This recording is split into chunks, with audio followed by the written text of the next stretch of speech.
Que Jesus nos abençoe. Boa noite, amadas e amados. Estamos iniciando mais uma noite maravilhosa, onde iremos estudar, dar continuidade aos estudos desta obra fantástica, Primícias do Reino. Eu costumo dizer que às quintas-feiras à noite, a noite de quinta-feira, especialmente às 20h30, que é o momento em que estamos iniciando nosso estudo, é o momento de viajarmos à época em que o Cristo esteve aqui encarnado, caminhando lá na Judéia, em Jerusalém, enfim, naqueles locais maravilhosos, deixando a sua mensagem de luz. E para conduzir esse trabalho, para nos guiar nessas veredas, através dessa obra fantástica, que é a obra de Amélia Rodrigues, está aqui nosso querido James, que é o facilitador desse trabalho. Mas para já abrirmos a tarefa de amor, vamos fazer nossa prece inicial. Senhor Jesus, bondoso irmão mais velho, aqui estamos reunidos através destes recursos da tecnologia. Permite, mestre amado, que possamos contar com a assistência, com a proteção e inspiração dos bons amigos, para que tudo se dê da melhor forma. E pedimos ainda, Senhor, também, que, aproveitando esse instante que estamos aqui refletindo, permita, Senhor, que os companheiros espirituais, esses irmãos zelosos, possam visitar os lares de todos os irmãos que estão conectados conosco e também eles fazer o trabalho que compete-os. E assim, Senhor, confiantes que contaremos com todo o suporte, com todo o apoio, com toda a inspiração que se faz preciso, iniciamos esta atividade de amor. Que assim seja. Querido James, está contigo a palavra. Muito boa noite, meus caros irmãos, minhas caras irmãs, que o nosso Senhor Jesus Cristo nos abençoe nesta grande jornada pelos caminhos da vida, pelos caminhos de Jesus, porque é assim que todas as quintas-feiras, no canal do Canteiro de Fraternidade, com estudo da obra Primícia do Reino, nos convida a uma viagem ao tempo de Jesus pelas narrativas poéticas da grande poetisa, pedagoga Amélia Rodrigues. E hoje, nesta edição, neste capítulo 18, Amélia Rodrigues vai tecer considerações sobre Ide e conquistai a terra. É um capítulo muito interessante porque ela vai falar sobre a mediunidade de xenoglosia, ou seja, a mediunidade poliglota que o Espírito Santo derramou sobre aquela legião de médios, os próprios discípulos, iria passar pelo fenômeno de manifestações coletivas, onde vários desses discípulos iriam falar línguas mortas, e chamou a atenção. É essa nossa narrativa de hoje. E Amélia, como sempre, ela inicia dizendo o seguinte: a saudade pairava como ar misterioso em toda parte. Essa narrativa Jesus já tinha sido crucificado e retornara para a pátria espiritual. Na Galileia, tudo eram evocações. O cenário do mar cantante, tudo cantante generoso, imenso e piscoso, que ele tanto amara. As cidades ribeirinhas adornadas de sebes verdejantes e ricas de pomares, as rechãs coroadas de trigo que lhe inspiraram as inconfundíveis parábolas. Tudo lá na romanesca região das almas simples do povo estava assinalado pelos selos da sua mansidão. Mesmo os montes serenos e cansados de permanecerem sob ventos, sol e chuva, parecia recordá-lo. O Jordão na cantilena das suas águas murmurigentes, carreando o sal para o mar morto, igualmente o evocava.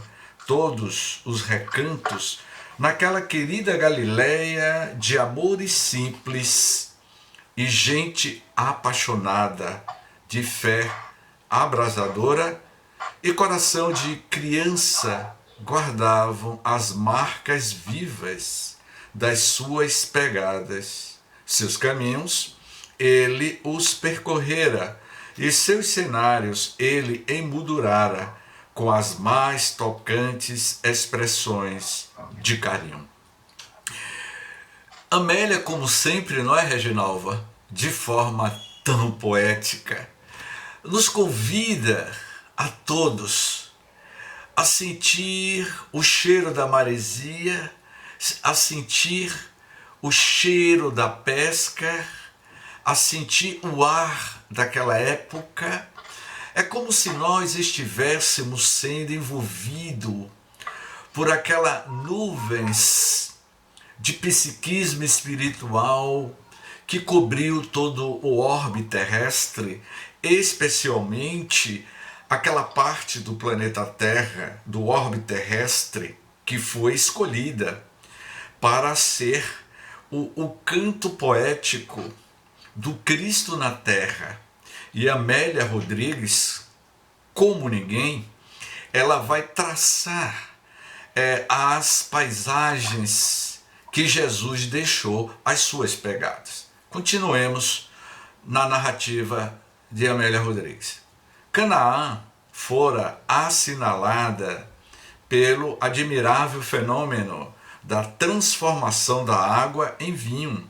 Magdala acolheram mais de uma vez antiga residência da mulher atormentada que ele libertou. Naim fora contemplada com a recuperação da criança aparentemente morta. E Cafarnaum, Tiberíades, Nazaré, as cidadezinhas da Samaria, todas elas eram recordações dele, impregnadas da sua presença. Imaginem vocês que o simples fato da presença de Jesus nessas cidades modificava-se a psicosfera da cidade, a psicosfera espiritual que ali certamente produziam. Na Judéia, raras exceções, as cenas evocativas da traição, da paixão, da soledade, do presídio, do suplício, da morte e da ressurreição.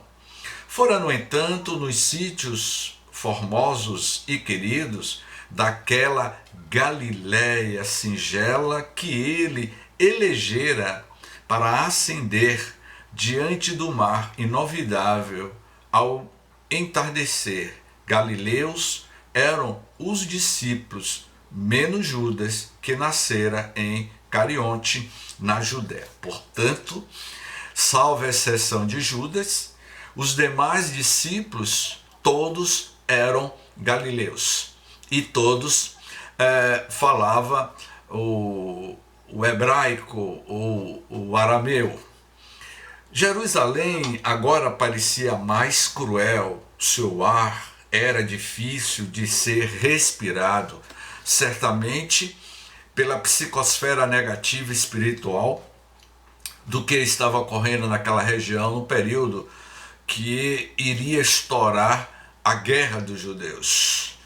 A Guerra dos Judeus, narrado por Flávio Joséfo, ele descreve, porque Flávio Joséfo foi um historiador contemporâneo de Jesus, e as narrativas de Flávio Joséfo não aparecem na Bíblia, porque ele era um historiador. Então há livros escritos por Flávio Joséfo daquela época que ele vai descrever o cenário político-social da Galiléia com relação a alguns personalidades, alguns políticos daquela época que não concordava com a política de Roma. Então, a psicosfera de Jerusalém não era a melhor possível. Não é? E por quê? Mantinham-se ali porque para ali foram designados ao todo quase 120 daqueles 500 irmãos, testemunhas vivas da ascensão dele. Olha que eram 500 da Galiléia, desses 500 que seguiam as pegadas de Jesus, que vivenciava o seu evangelho, foram orientados a aproximadamente 120 indivíduos que iriam ter manifestações coletivas, iriam falar idiomas mediunizados em Jerusalém. E vejamos por quê.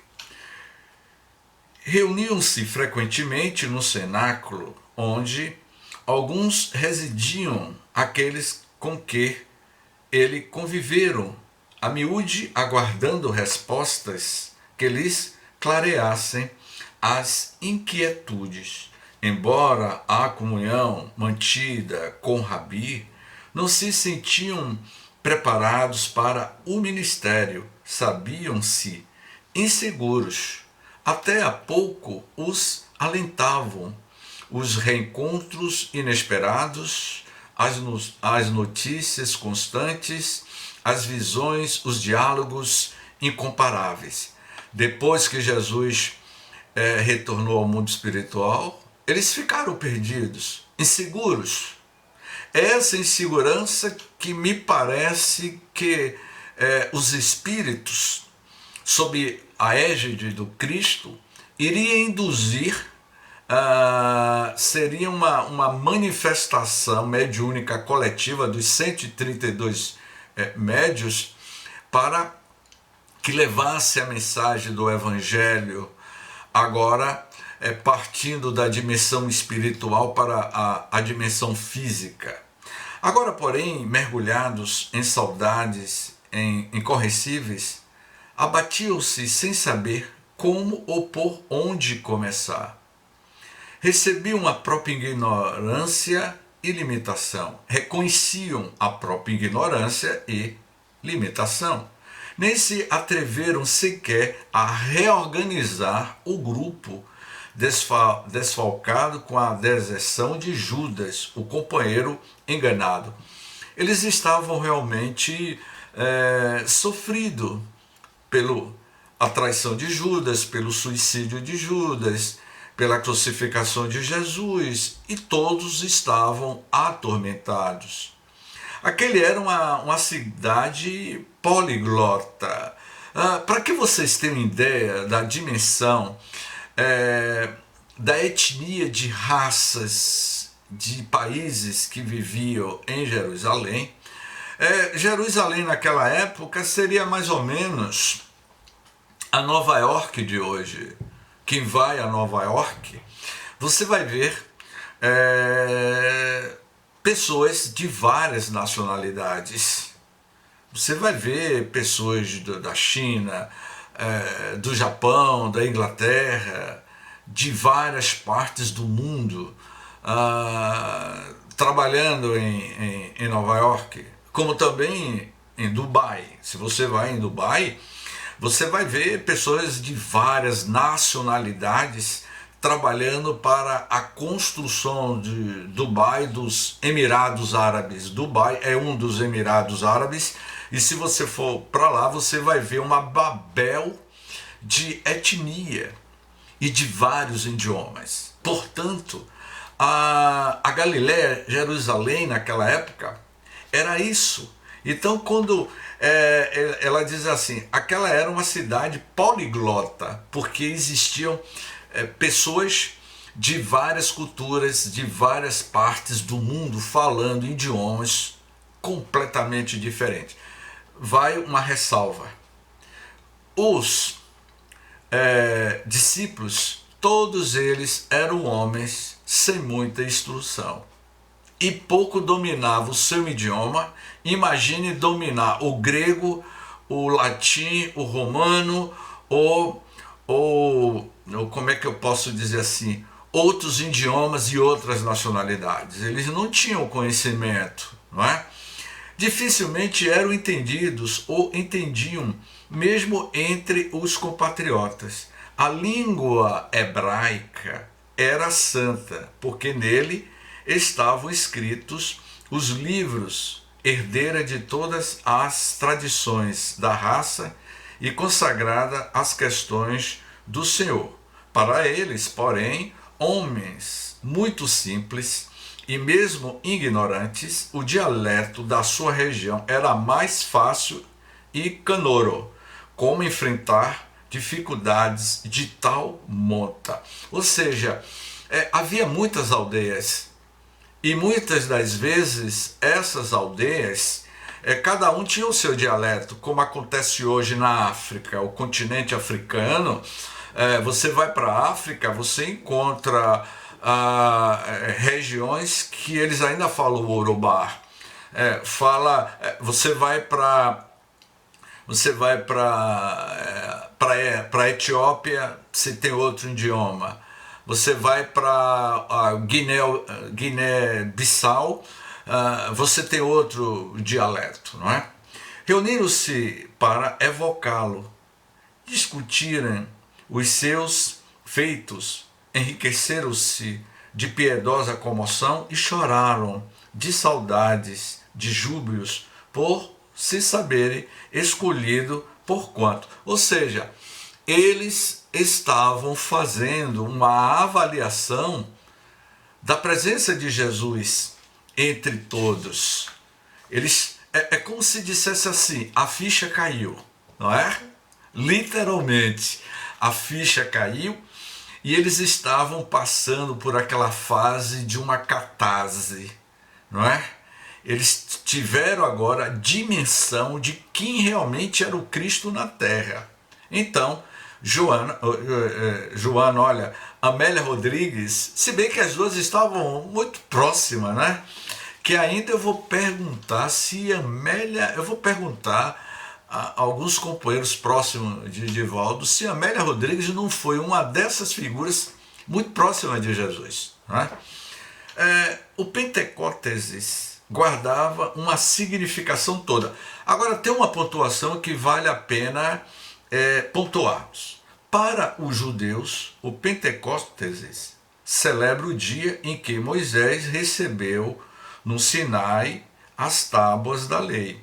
Era inicialmente consagrado para traduzir gratidão ao Senhor pelas messes concedidas ao povo. Entre os cristãos, rememora a descida das vozes do céu no cenáculo, 50 dias após a Páscoa.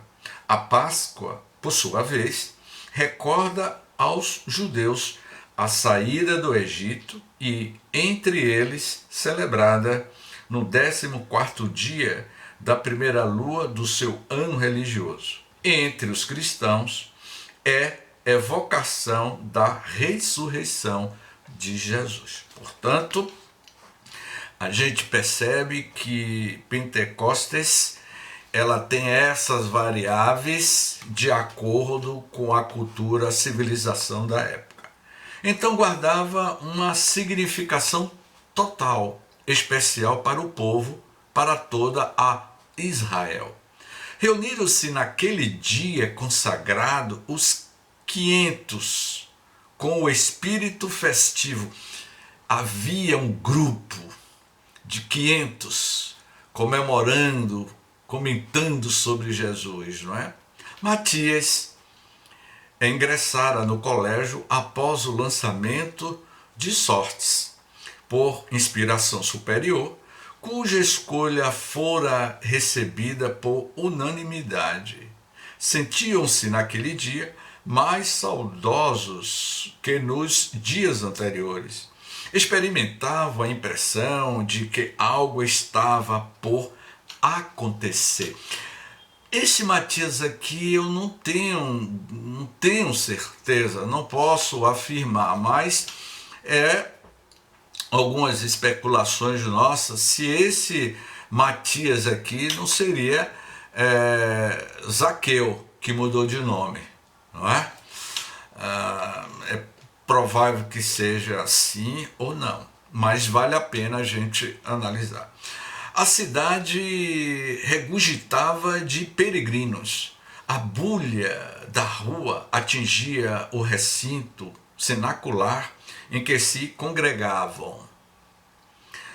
Subitamente veio do céu um som como de um vento veemente, impetuoso, e encheu toda a casa em que estavam assentados. Foram vistas por eles línguas de fogo, as quais puseram sobre cada um deles, e todos foram cheios de Espírito Santo, começando a falar em outras línguas. Só esse texto aqui, Jailson, isso aqui daria discussões que levaremos a noite inteira, só esse texto aqui. E teriam várias variantes. Como é possível, James? Qual é a explicação que você pode me dar? Veio um fenômeno que atingiu toda a cidade, um vento forte, um estrondo e uma língua de fogo. Que língua de fogo é esse? Entenda-se, um foco de luz. Esse foco de luz tomou aquela região. O que aconteceu em 1917, no interior de Portugal, na cidade de Fátima?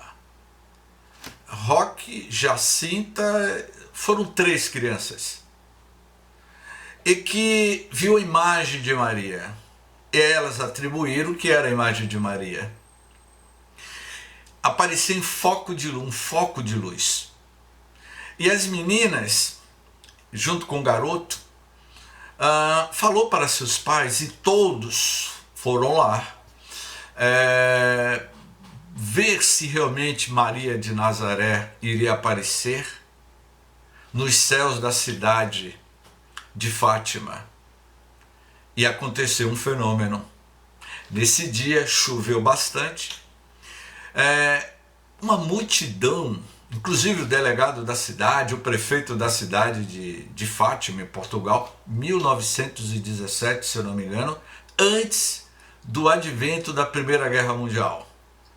Apareceu a materialização de que as crianças, por ser católicas, atribuíram que era Maria de Nazaré. E foi um efeito de um foco de luz. E aí, eles atribuíram que era isso. E outros estudiosos vão dizer que poderia ser a materialização de uma, como é que eu posso dizer assim, o aparecimento de um OVNI em forma de luz. Então, o que eu estou querendo dizer com isso? A gente tem que analisar de como isso ocorreu, não é? Subitamente veio do céu um som, enfim, eu já falei aqui. Parecia-lhe terem caído escamas dos olhos e soerguidos sombras que os envolviam mentalmente. Essas sombras estavam envolvendo eles mentalmente. Eles tiveram um discernimento vigoroso, uma lucidez espiritual. É quando o médium está numa psicofonia. O que é uma psicofonia propriamente dita? Uma incorporação. A mente do médium se expande e ele começa a falar outros idiomas completamente diferentes. Abriram as janelas e saíram à porta, dominados por impulso indomável que os guiava, falando sem mesmo saber o que nem o porquê daquelas expressões que lhes eram estranhas. Ou seja, a cidade inteira foi tomada por uma legião de espíritos que começaram a manifestar-se através de todos aqueles que eram portadores de faculdade da mediunidade de psicofonia, como acontece conosco, não é? Mentalmente experimentavam a impressão de um suave velejar por além dos rios insondáveis, onde anteriormente jamais deslizaram. E aí ela vai dizendo, aragens brandas perpassavam conquanto o coração estivesse presa de indescritível ventura e aceleração. As veias nas têmporas alteradas mal tinham o comportamento circulatório. Os olhos brilhantes e parados, palidez mortal, suor abundante, o verbo vertido em catapultas sob estranho vigoroso comando. Ou seja, ela está descrevendo aqui quando o médium está incorporado. E quando o médium está incorporado, não há uma transfiguração na fisionomia do médium, a sua linguagem não muda, a voz do médium não muda. Foi exatamente isso que estava ocorrendo em Pentecostes. Atraídos pelo inusitado acontecimento, os transuentes se acercaram e, curiosos, puseram-se a comentar. Ali estavam visitantes de províncias e países remotos, partos e medos, elemitas, e os que habitavam na Mesopotâmia, Judéia, Capadócia, Ponto, na Ásia, Frígia, Panífilia, Egito e partes da Líbia, junto a Cirene, forasteiros romanos, tanto judeus como prosélitos, crentes e árabes, e todos os escutavam em suas próprias línguas falar das grandezas de Deus. Maravilhavam-se e estavam surpresos, dizendo uns para os outros: que quer isso dizer? O que está acontecendo? Esses homens hebreus, pescadores simples, agora estão falando em árabe, estão falando em líbio, não é? Estão falando em grego. Não são galileus? Interrogavam estes que assim nos falam, como se assim orasse dos nossos idiomas tão diversos e tão complexos. Como isso era possível? Chorraíce atoada, porém, explode, e passado o primeiro momento, alguém morteja. Estão cheios de mosto. Estão cheios de mostos. Vamos pensar um pouco. Vamos consultar os universitários do canteiro de fraternidade. Não é? O que vem a ser essa palavra mosto. Veja bem. Estão cheios de mosto. Podemos dizer que mosto estão cheios de um poder invisível. Foi tomado por um poder invisível. Estão inspirados, tomados por uma força sobrenatural. E de fato foi isso que estava acontecendo. Gargalhadas e gritos de zombaria acompanharam os mais exaltados que intimiam.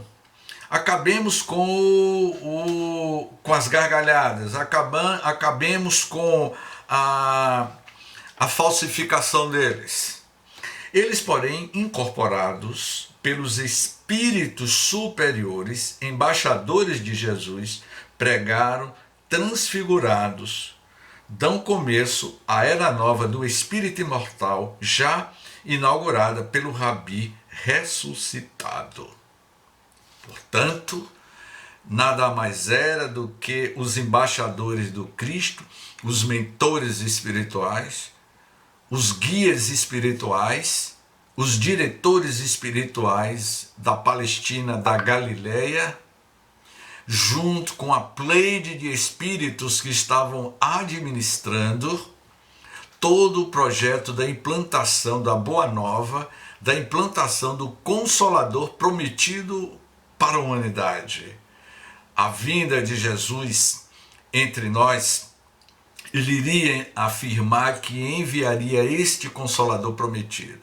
A ressurreição de Jesus, a prova da sua imortalidade da alma ao levar 40 dias se materializando e aparecendo para os seus discípulos, era uma prova incontestável de que a humanidade estava entrando em uma nova fase. E Pentecostes certamente fazia parte deste projeto do que iria ocorrer em 1833 com os fenômenos de Hydesville nos Estados Unidos, ou seja, 1835 anos depois, o planeta Terra seria sacudido, seria invadido por legiões de espíritos em várias partes do planeta, aonde as mesas girantes iriam rodar e muitos de nós iríamos se manifestar. E olha o que a Amélia vai dizer.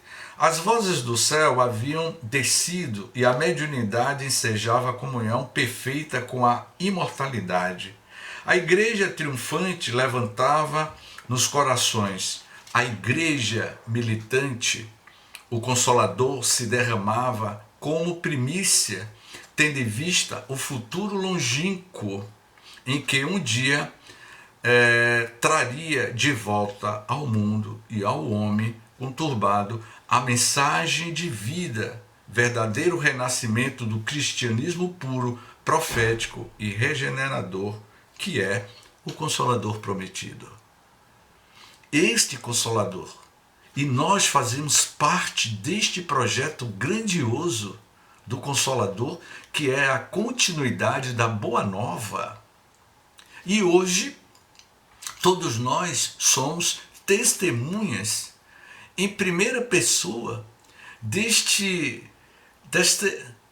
grande projeto de modificação que o orbe da Terra está passando. E todos nós estamos fazendo história e dando a nossa contribuição para a mudança de paradigma do planeta Terra, onde nós estamos matando a morte e mostrando através do Consolador prometido, que é a grande bússola que nos leva e amplia o nosso estado de consciência espiritual para dizer: a vida continua. Essa é a mensagem primordial do Consolador prometido. Sigamos os passos de Jesus para a imortalidade. E aí ela vai falar que a palavra xenoglosia, que foi, Jailson, estudado exaustivamente por Ernesto Bozano. Ernesto Bozano, um grande pesquisador na Itália, ele escreveu um livro sobre xenoglosia. Ernesto Bozano vai estudar a mediunidade poliglota. A xenoglosia irrompendo nos continuadores do mestre crucificado pasmava, não é? E ele diz assim: os glossalos prosseguiam imunes à ironia quando Simão, vivamente mediunizado, com semblante irradiando suave claridade, adiantou-se e, tomando a palavra, exorou eloquente. Ou seja, Simão estava ali totalmente mediunizado, estava sob uma forte corrente hipnótica desses embaixadores do Cristo, desses embaixadores espirituais, e ele abriu seu verbo e começou a falar. Não parecia o antigo homem do mar, não mais o pescador das águas de reflexos pateados, hábil manipulador das redes. Sua palavra, seu coração agora eram rede e barcos sublimes em mar de esperança. Estava em pesca nova, de criaturas para o reino de Deus. Erecto, confiante, de voz firme, disse: varões judeus e todos os que aqui habitais em Jerusalém. A palavra ardente vibrava com força e beleza. Ele já estava totalmente tomado pelas forças invisíveis desses arautos do mundo maior. Mentalmente, revia-se no Tabor, recordava a transfiguração do Mestre. A cena inesquecível repassava-lhe pela mente com incorrigível celeridade. Os olhos umedeceram-se ante a visão psíquica do Senhor acolitado por Moisés e Elias em vestes resplandecentes. Lágrimas deslizavam mornas pela face sulcada das lutas. Quando o médio, meu amigo Luiz Carlos, ele está incorporado ou uma semi-incorporação, vem clichês mentais. Divaldo comenta muito que quando ele está psicografando ou quando ele está na tribuna pregando, vem imagens, clichês mentais. Eu já tive essa experiência e pessoalmente aqui no grupo de estudos da Premissas do Reino, eu cheguei a comentar com vocês que houve um dos nossos estudos que eu vi isso. Eu vi isso, essas projeções de imagens, porque são plasmadas na nossa consciência quando nós entramos em sintonia com essas faixas de vibrações desses espíritos que trabalham conosco, e eles plasmam, eles materializam no nosso mundo psíquico imagens, e nós vislumbramos e vamos descrevendo com uma certa fidelidade da imagem que está sendo projetada na nossa retina mental. Com verbo inconfundível prosseguiu: estes homens não estão embriagados, como pensais, sendo a 3ª hora do dia, isto é, o que foi dito pelo profeta Joel. Nos últimos dias acontecera, diz Deus, que do meu espírito derramarei sobre toda a carne. Ou seja, do meu espírito, entenda-se, o espírito, a pleiade de espírito, o espírito da verdade, que está lá na introdução do livro dos Espíritos, em Prolegômenos, e na introdução, principalmente Prolegômenos, ele vai falar que o espírito da verdade é uma pleiade de espíritos. A doutrina espírita não foi codificada em uma única pessoa. A doutrina espírita é dos espíritos e não de Allan Kardec. Allan Kardec, ele apenas foi o codificador que codificou, traduziu todo o pensamento de uma coletividade de espíritos, e ele organizou com a sua metodologia pedagógica, por ser pedagogo, ele organizou todo o contexto do pensamento desta pleiade de espíritos que contribuíram para a criação e materialização do que seria a codificação espírita, desde o Livro dos Espíritos até o último livro, a Gênese, Passado 11 anos depois, ele publica Gênesis, 1868. Vossos filhos e vossas filhas profetizarão, vossos mancebos terão visões, os vossos velhos sonharão. E também do meu espírito derramarei sobre os meus servos e as minhas servas naqueles dias. Profetizarão. Fez uma pausa, o silêncio era total.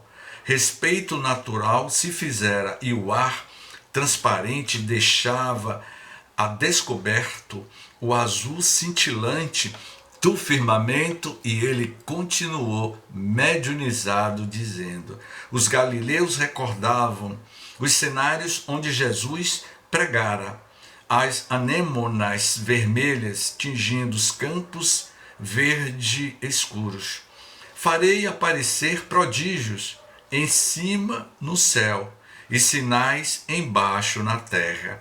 O sol se converterá em trevas, a lua em sangue, antes de chegar o grande e glorioso dia do Senhor, e acontecerá que todo aquele que invocar o nome do Senhor será salvo.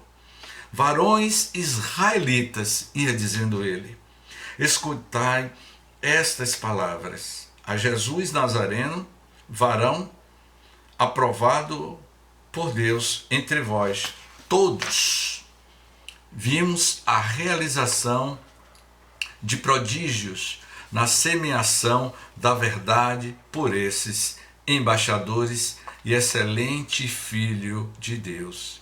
Depois da crucificação infamante que lhe impusemos por nossa leviandade, ressuscitou dos mortos e nos apareceu, elegendo-nos para manter vivo e claro o sol do seu amor na rota dos espíritos. Como duvidar, meus amigos? Como duvidar, meus caros amigos que nos seguem neste estudo de primícias? Jesus veio demonstrar na teoria e na prática a imortalidade da alma, a comunicabilidade dos espíritos. Saiba, pois, com clareza, toda a casa de Israel, que a esse Jesus, a quem vos crucificastes, Deus o fez Senhor e Cristo.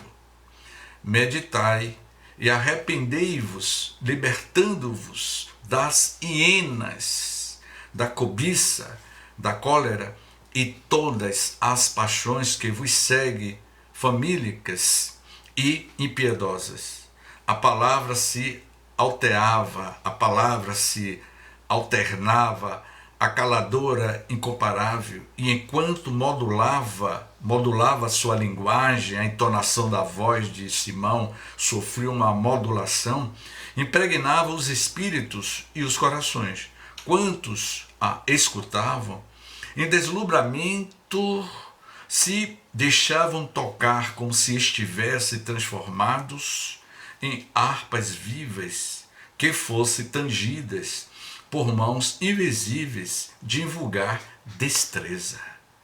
Comovidos, muitos dentre os ouvintes se aproximaram, ansiosos e secciosos de paz, deixando-se conduzir pelas vibrações imponderáveis que os visitavam, enquanto a palavra, a fluxo, concluía em peroração comovente, e ele vai encerrando a sua comunicação psicofônica. Demorava no recinto o impregnante hálito da paz. Cantavam no imo de todos em inarticuladas mensagens as alegrias da hora. Os espíritos de luz conduzi-los-iam pelos caminhos do mundo doravante, levantando os alquebrados, consolando os aflitos, libertando os obsediados e pregando a luz, todos eles, na verdade, como o próprio Mestre fizera. Dali marchariam, como fizeram para a terra toda, entoando e vivendo a excelsa canção das boas novas que agora volta a vibrar em todos os rincões do mundo, reconduzindo o homem ao coração do Altíssimo através de Jesus, o Rei inconquistado. Portanto, foi um advento coletivo em Pentecostes que Jesus inspirou a todos os discípulos que levasse a sua boa nova para várias partes do mundo, e cada um deles iriam dar o seu testemunho de fé. Todos, salvo exceção, João Evangelista. Mas todos foram perseguidos, mortos, crucificados, queimados. João Evangelista foi o único que morreu de velhice na ilha, na cidade de Éfeso. Portanto, vamos refletir sobre esse estudo. E eu peço a vocês, caros companheiros, que está aqui na sala de forma online, presencial, como os nossos os companheiros do Canteiro de Fraternidade que nos acompanha pelo canal. Ide e pregai. E o que é que nós estamos fazendo com a nossa mediunidade? Ide conquistai a terra. Isso cabe perfeitamente para os nossos dias atuais. O que é que nós estamos fazendo com as nossas inspirações do mundo maior? Com esta pérola que é a Boa Nova. A Boa Nova é o Evangelho. E o Evangelho é a doutrina dos Espíritos para a humanidade. Agora eu vou abrir aí para os comentários. Quando estamos... fica à vontade, mano. Quando estamos em processo assim, dialogando em um momento... em grupo, ou então em estudo, até em trabalhos psicoterapêuticos, a gente quer saber um pouco mais, ou estimular mais o diálogo, nós falamos assim, e o que mais? Fale mais sobre isso. Ou estimular a falar um pouco mais, né? Fale mais sobre isso. E o que mais? Esse tema aí de conquistar a terra, que a Amélia apresenta, mostra que os discípulos, os judeus, os galileus, eles passaram por uma influência coletiva. Basta lembrar este fato de que espíritos, como ele diz aqui, os embaixadores celestiais, os benfeitores espirituais, inspiraram-lhe, intuíram-lhe, incorporaram a eles falarem línguas mortas e desconhecidas daqueles homens simples. Como também acontece o contrário. Eu já citei aqui em um determinado momento de que a obsessão,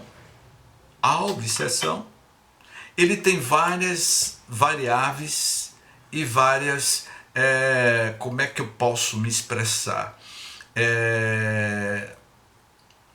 Um ponto. Existe a obsessão individual, é o espírito obsediando uma pessoa.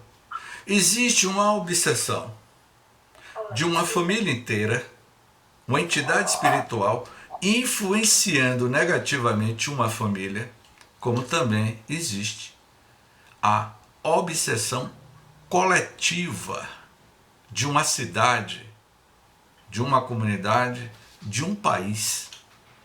Então, quando a gente percebe que uma área da cidade está tendo um índice de violência muito grande e que está acontecendo muitas tragédias, é porque está havendo uma interferência coletiva negativa e que os seus moradores daquela região que está sendo o propulsor para sintonizar com essas entidades espirituais.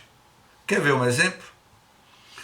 Em agosto de 1989, eu estava na sala mediúnica na Federação Espírita e um espírito deu uma comunicação dizendo o seguinte: esse espírito deu uma comunicação dizendo o seguinte: nós somos um grupo e muito bem organizados.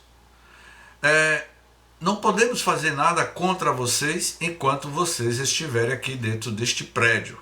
A entidade se referia ao prédio da Federação Espírita da Bahia, onde estava presente eu, Ruth Brasil, o Washington, outros companheiros.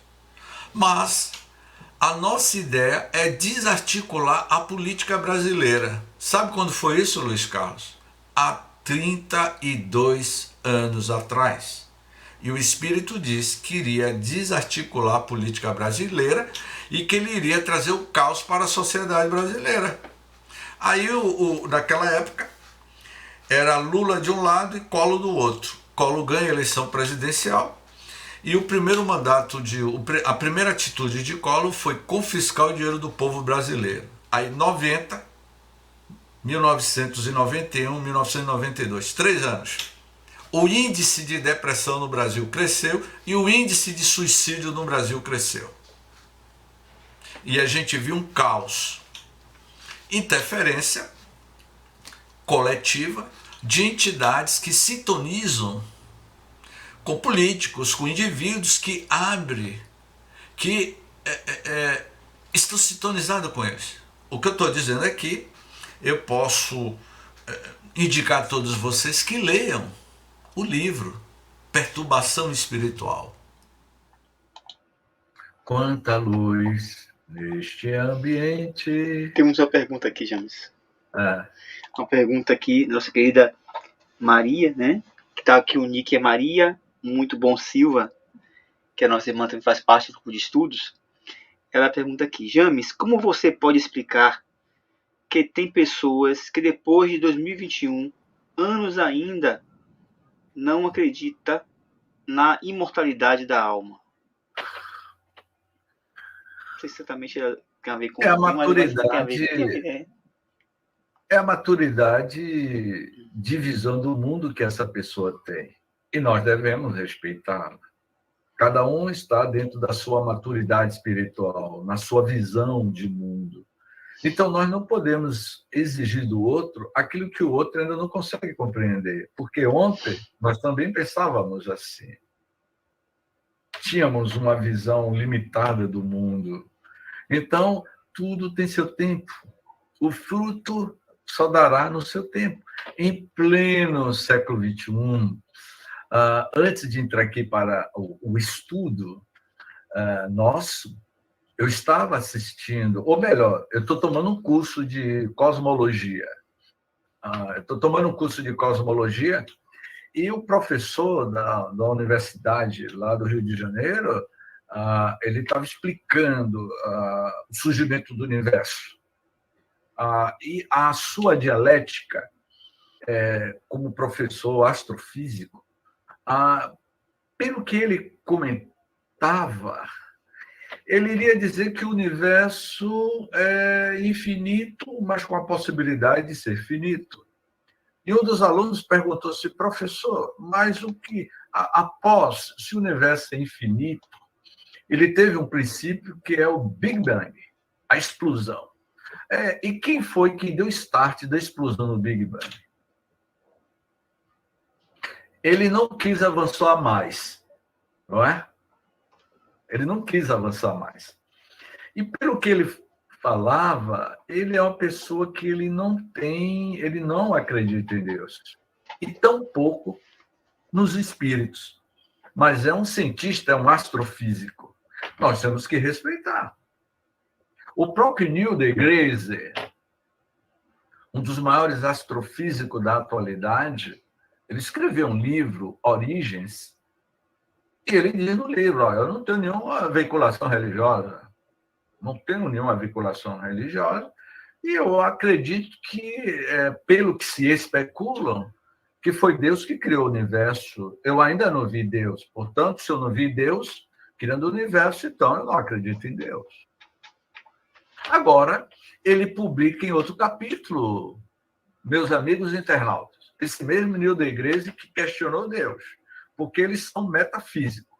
Mas ele vai dizer em outro capítulo do livro Origens de que parece que existe outros universos com outros Neil deGrasse. Parece que existe um universo paralelo ao universo físico que é povoado por civilizações inteligentes. Ele não está falando de outros mundos habitados. Ele está falando que existe outro James, que existe outro Jailson, e que nós somos cópias grotescas deste outro ser que é o original. E parece que ele está falando do mundo espiritual, agora usando outro tipo de linguagem. Então, assim, a gente tem que compreender, porque tudo tem seu tempo, não é? Alô? Oi, estamos ouvindo, Estão me ouvindo? Estamos ouvindo, James. É que apareceu aqui, você perdeu sua conexão de rede. Tentando. Tá normal aqui pra gente, você normal aqui. Então, o livro Perturbações, eu não estou vendo você, eu só estou vendo rodando aqui o negócio, enfim. Que a sua internet tá fraquinha mesmo, mas estou ouvindo você. O livro Perturbação Espiritual mostra isso. Que o ataque às Torres Gêmeas, não é? Aquele período que o mundo estava passando, estava sob um ataque espiritual muito grande. Agora, na atualidade, em plena pandemia, nós estamos vendo isso acontecendo. E Filomeno vai narrar no último livro um novo rumo para o mundo de regeneração. Ele vem afirmar que nós estamos sob um ataque coletivo de entidades espirituais das trevas. Então acontece o contrário. Uma cidade onde todo mundo tem um pensamento positivo, você tem uma interferência espiritual positiva, que foi o caso da cidade de Assis, em Roma, na Itália, quando Francisco de Assis, ou melhor, quando João Evangelista iria reencarnar na cidade de Assis, os mentores espirituais de Roma, da Espanha, de Portugal, da Inglaterra e do Egito, esses mentores espirituais, os diretores espirituais desses países, no tempo de Francisco de Assis, eles se reuniram e modificaram a psicosfera da cidade de Assis, da Itália, para receber o espírito de João Evangelista, que iria reencarnar na personalidade de João Evangelista. Então, Pentecostes é uma prova incontestável de que a influência dos espíritos é coletiva. Não se engane. Naquele período que eu estava no Buzu, final de tarde, em Salvador, pegar um ônibus do Jardim Armação para Mirante de Piripiri, final de tarde, é lotado. E eu estava dentro de um ônibus desse, o ônibus lotado, quando me entra uma moça com um monte de jornal velho na mão. Ela estava próximo do cobrador, e eu disse assim, essa moça mendiga, indigente, vai rodar borboleta e vai passar aqui sujando todo mundo. E eu estava na frente do ônibus, em pé, o ônibus quase cheio. E de repente eu não vi mais aquela moça, meus amigos do canteiro. Eu olhei para o fundo do ônibus, a moça não estava mais lá. Então eu deduzi que aquela moça desceu pela traseira do ônibus. Para minha surpresa, tinha um rapaz dormindo dentro do ônibus, que é comum você dormir dentro do ônibus, tirar um cochilo. E tinha um jovem de uns 25 anos dormindo. E quando eu olhei para aquele rapaz dormindo, eu estava em pé, praticamente próximo a ele, eu vi aquela moça com um monte de jornal velho, cabelo todo sujo, sentado no colo do rapaz. Na realidade, eu estava vendo o espírito dentro do ônibus coletivo, E a entidade espiritual me disse assim: você está me vendo, não é? E eu respondi: sim, eu estou te vendo. Mas a minha resposta não foi verbal, foi mental. Eu me lembro que eu tinha uma pasta 007 na época e o ônibus lotado.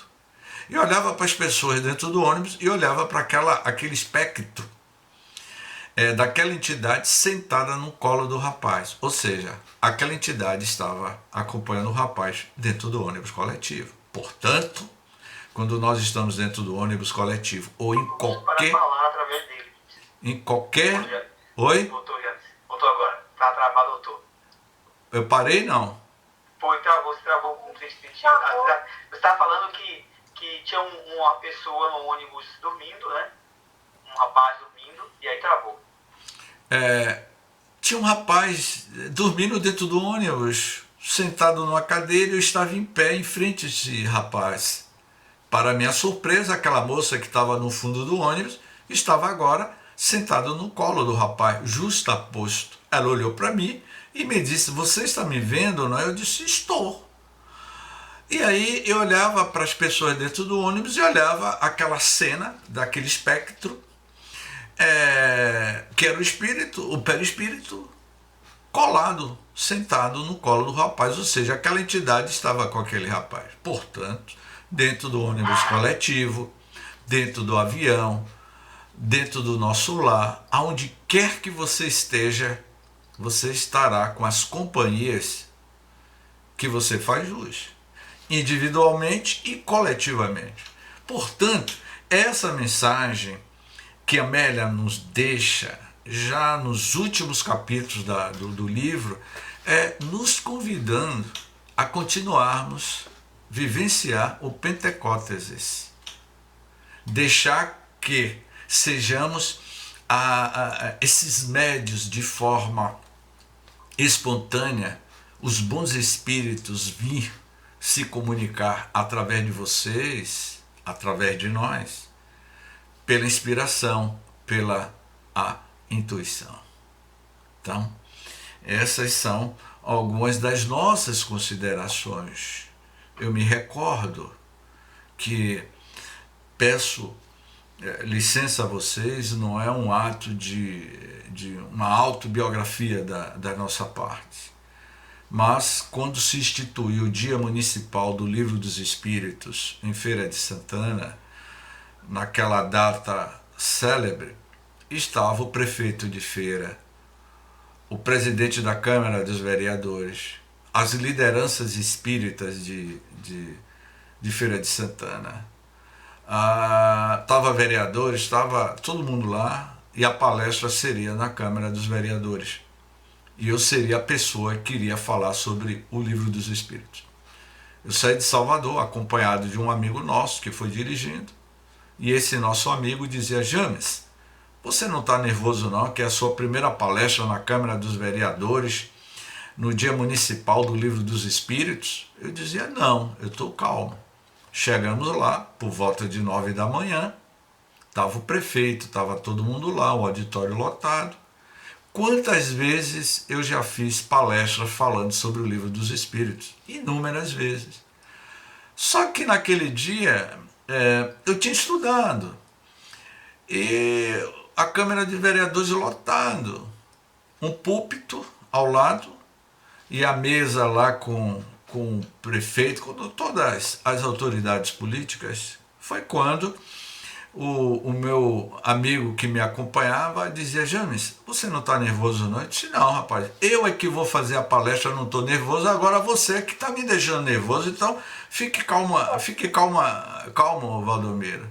E aí a mestre de cerimônia me convidou e eu fui até o púlpito, me dirigi à mesa, senhor prefeito, autoridades, tal. Eu ia falar sobre o Livro dos Espíritos. Eu comecei a falar sobre o Livro dos Espíritos. E eu teria 1 hora de explanação. E eu falei dentro de 1 hora sobre o Livro dos Espíritos. Mas, para minha surpresa, ao terminar a palestra, eu vi todo mundo em pé aplaudindo. E Valdomiro, esse meu amigo, isso foi em 2009, aplaudindo e sorrindo para mim, aplaudindo. E aí Valdomiro veio na minha direção: James, mas que palestra brilhante. Quem era esse senhor que estava aí com você, falando com você? Que história é essa de Mikhail Gorbachev, o livro dos espíritos? O que é que tem a ver a perestroika com o livro dos espíritos? O que é que tem a ver Marco Antônio, Luís XVI, você traçou a história política da humanidade, a relação de alguns grandes personagens da história da humanidade com o livro dos espíritos? Você lembra disso? Rapaz, eu não me lembro de nada. Eu não me lembrava de nada.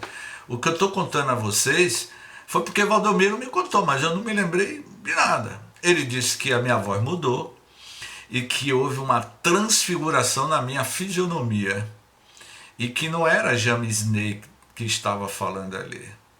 Eu estava sobre uma indução hipnótica muito grande. Não existe o hipnotismo espiritual, que as entidades se utilizam para manipular o pensamento da pessoa que está sendo obsediada.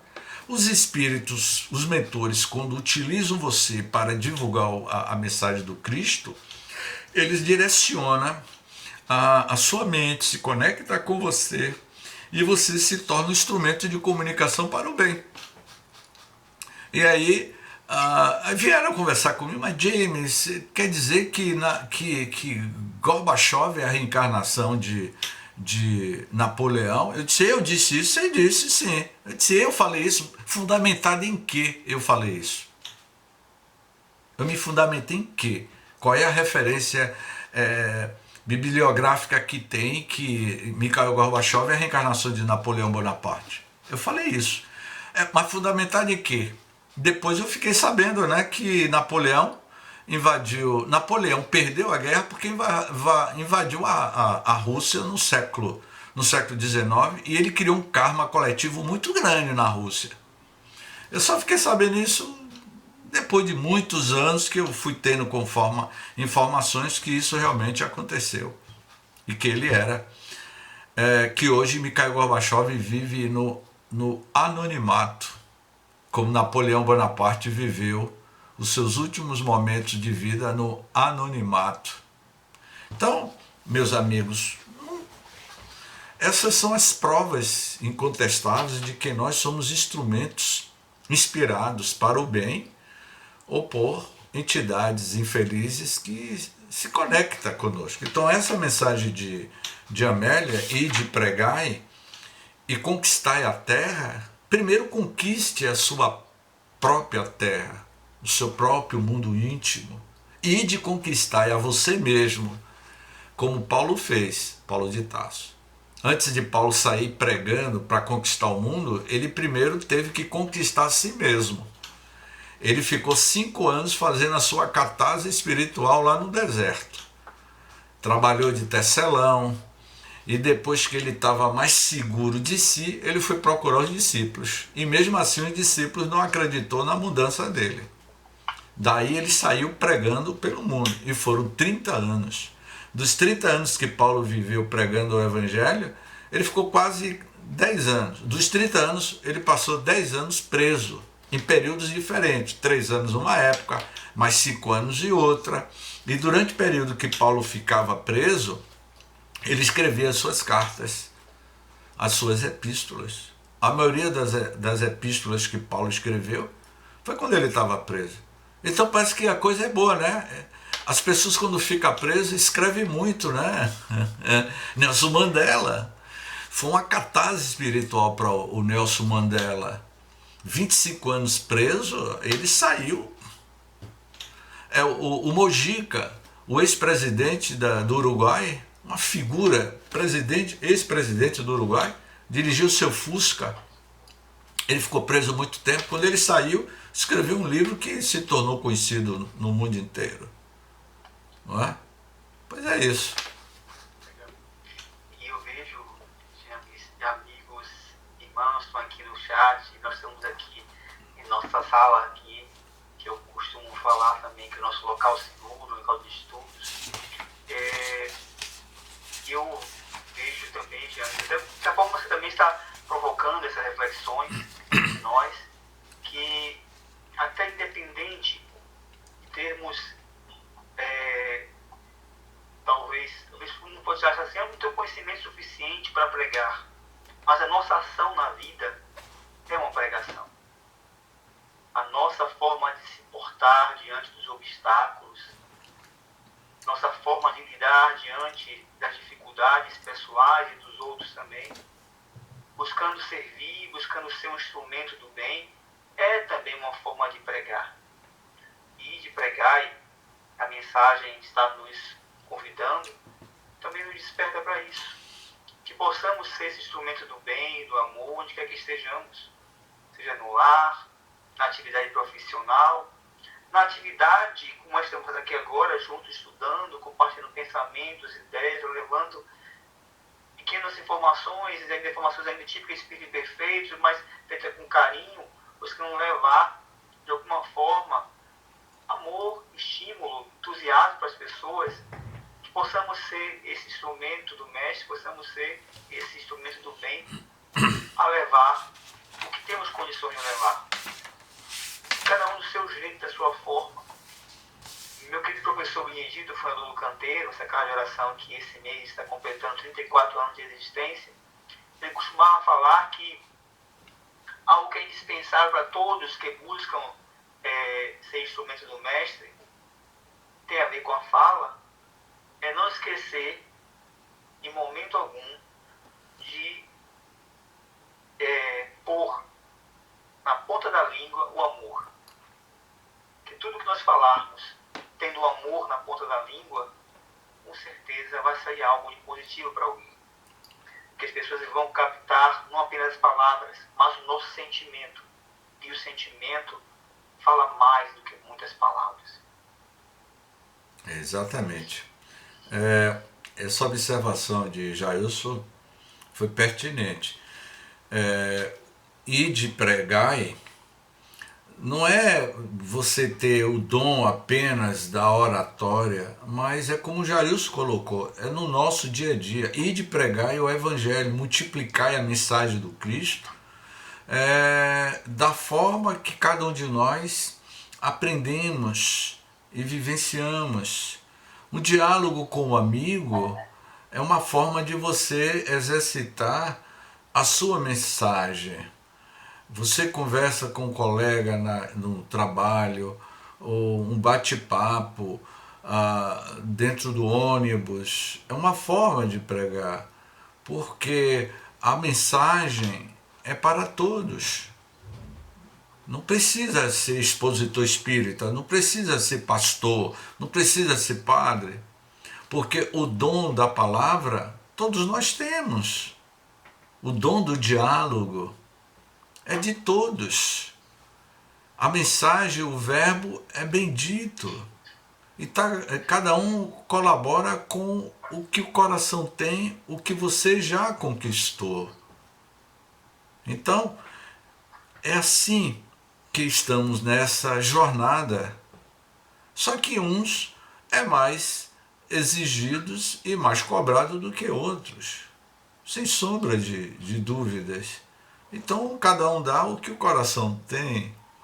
Porque, meus irmãos, quando me disseram, aprenda e aprenda a ver o Evangelho de forma diferente. Aprenda a ver o Evangelho como algo grandioso para a tua vida. Porque ontem você usava o Evangelho de forma errada, de forma equivocada. E ao longo da sua vida, você vai encontrar, por aonde você passar, os velhos afetos e os desafetos que você deixou cicatrizes e machucou no passado. E muitos você vai encontrar por aonde você quer que vá, quer seja dentro da casa espírita. E a maioria estará lá dentro da casa espírita. Pessoas que você tem dívidas de gratidão, dívidas dos seus equívocos, você vai encontrar muitos dentro da Casa Espírita. Portanto, mude agora a dialética. Use o Evangelho de Jesus, o dom que a vida lhe deu, para você iluminar aquelas almas que no passado você estava jogando sombras. Então, muito será cobrado daqueles que muito receberam. Mas, James, eu não sou expositor. Não tem problema. Cada um recebe os seus talentos, os seus dons. Os três homens receberam 3 moedas do fazendeiro. Os 3 tiveram que prestar contas. Dos 3, só teve um que ficou na sua zona de conforto. E o que aconteceu? Ah, senhor, como eu sei que o senhor é exigente, eu guardei a moeda, enterrei, e não deu nenhuma multiplicação. E o que foi que o fazendeiro fez? Você é um fazendeiro, é um homem mau. Não soube aproveitar os talentos. Os outros 2 vão ser beneficiados. Assim somos nós, todos nós recebemos talentos dentro do mundo que você vive, que nós vivemos. Eu vou citar um exemplo, Maria Matilde. Maria Matilde era uma pessoa simples, uma pessoa que não tinha instrução nenhuma, vivia na cidade do interior da Bahia, Nazaré. Ela era a fonte de um amor puro. Ela não fazia palestra, nada, mas você dialogava com Maria, você ficava parada.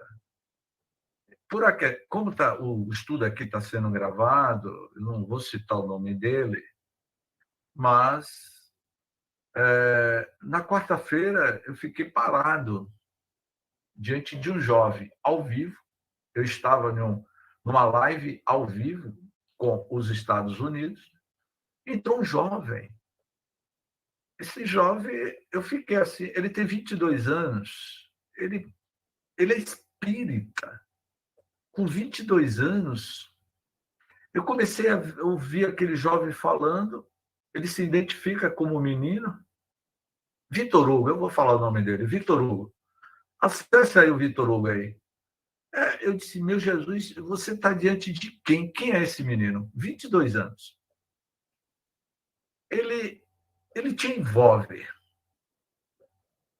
Ele lhe envolve. Você fica preso no magnetismo. Parece que você está diante de uma alma elevada. Estão me ouvindo? Estão me ouvindo?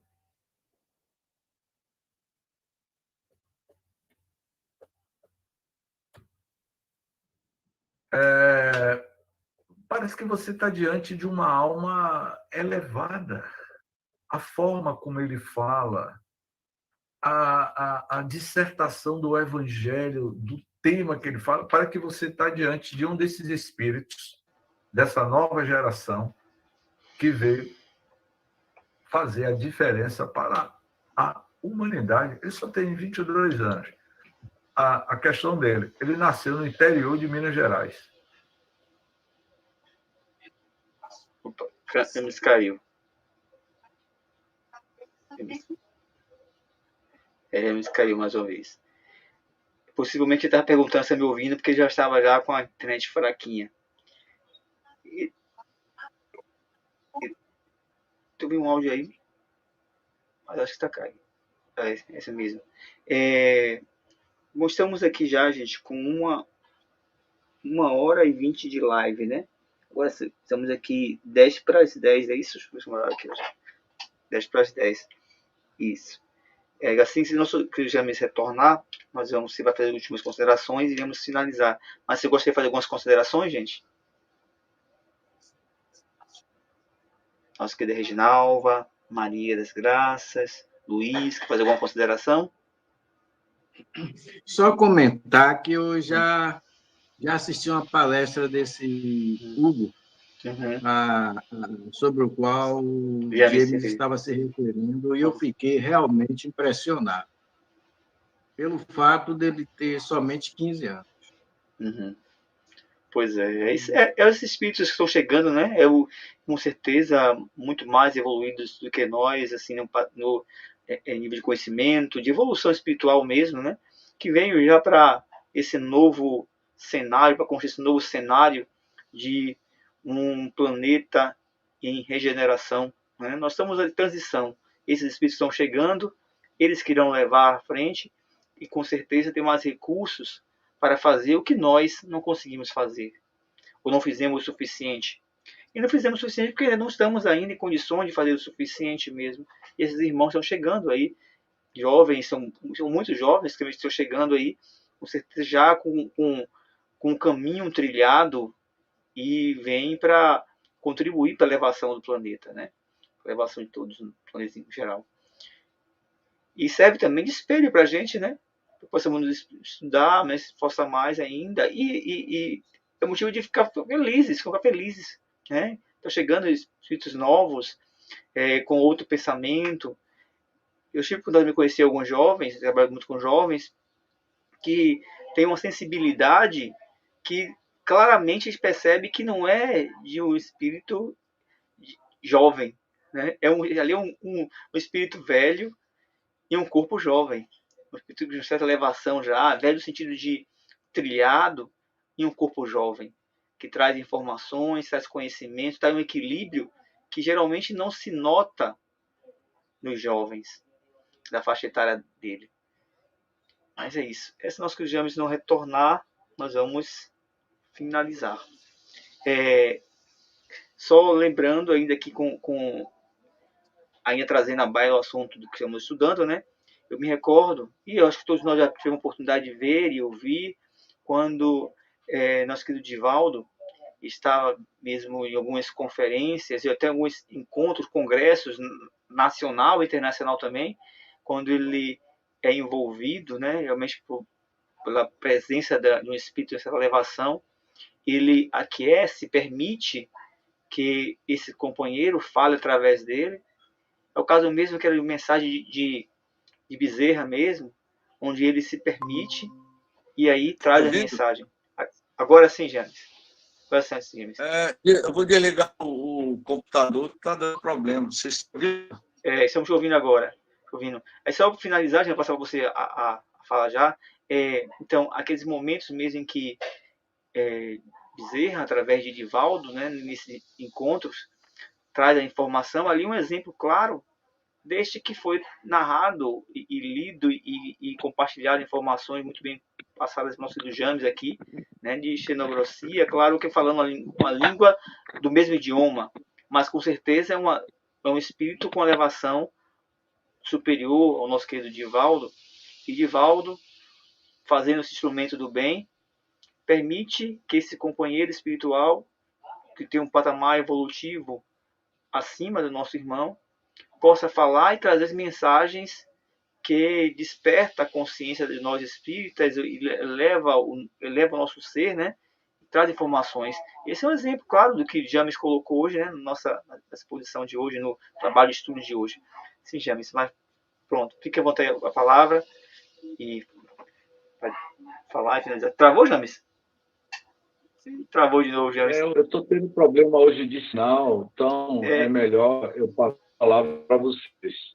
Porque o sinal aqui está caindo direto. Certo. Então vamos então finalizar, tá bom, James? Okay. Certo. Então, alguma das irmãs, ou nosso querido Luiz, gostaria de fazer a prece de encerramento? Poderia fazer a prece? Posso, até uma aqui que eu penso. Então vá, Luiz. Posso fazer. Fique à vontade. Pode ser. Fique à vontade, então, Luiz. Gratidão a todas as irmãs que estão aqui também no chat. Prece aqui. Você vai trazer uma prece linda para a gente aqui hoje. Agradecemos, amigo e mestre Jesus, as luzes que nos concedestes e pedimos que estas lições penetrem nossas almas. Pedimos também que essas lições sejam proveitosas a todos os espíritos que estiveram nesta reunião. Que assim seja. Que assim seja. Boa noite. Boa noite, amados. Boa noite, amadas. Boa noite. Boa noite a todos. Tchau, tchau. Boa noite. Tchau, boa noite. Tchau. Tchau, James. Um abraço a todos, meus amigos. Eu acho que é problema da